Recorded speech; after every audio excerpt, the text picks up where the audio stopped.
to take a minute and talk to Shannon Q. Say that it was interesting to see a couple of your question and answer sessions with Paul. And some of the people have written in and they've asked you questions. And one question that you were asked about was the word faith movement. And deflecting such a question is an honorable thing if you're not aware. I just wanted to provide you a bit of the finer details. The finer details of this will not be relevant to you, but I wanted to give you some of the major points on that question so you'd understand more of what's going on. This is a component of the church that when people look to the Christian church and are looking for excesses and problems, they'll look there.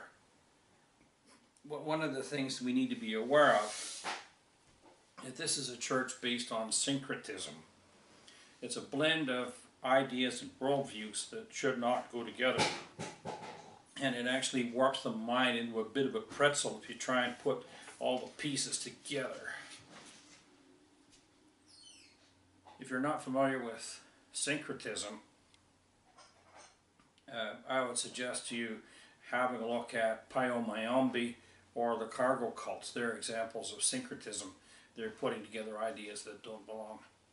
And so too is what's going on with this group.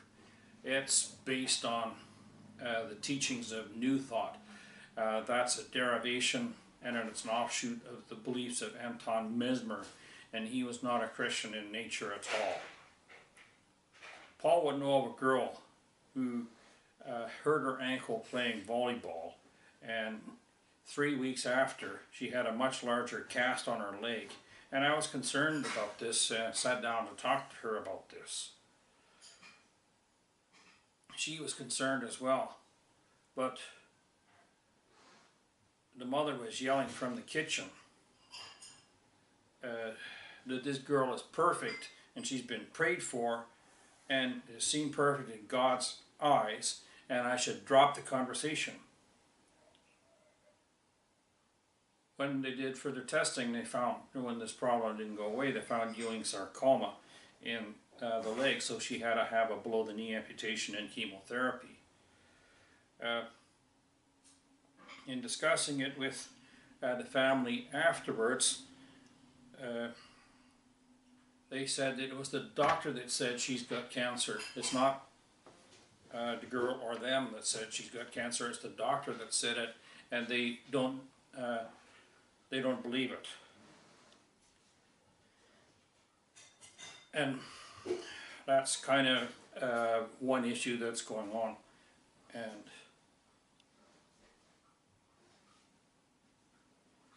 another is that for her,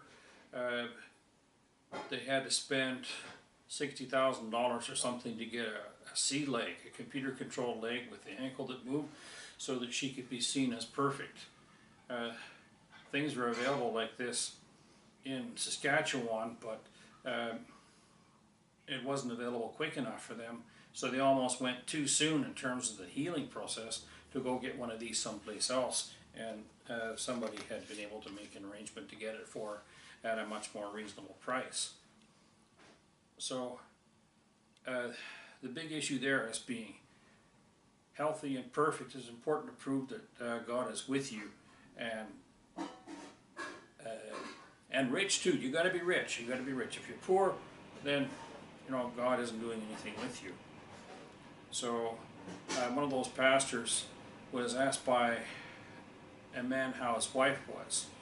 His wife didn't look well, and the pastor had again said that she is created in God's image and is therefore perfect. So Saturday night late, this man called, or the pastor called this other man and said she must have been sick because she's now dead. So the pastor had to get married in a matter of months and to buy a much bigger house than he previously had in order to prove that God was blessing him. And that's where things are at.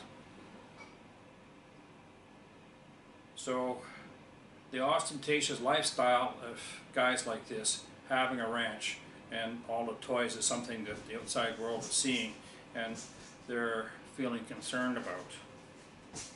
Large sums of money are being sent by people to ministers like this in the hope that they might be made right with God and that they would be healthy and wealthy and all being well.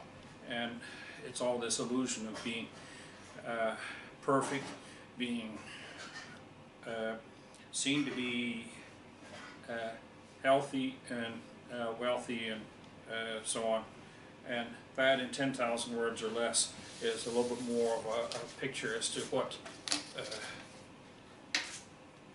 it's a picture of what they would be asking for as an answer to this question.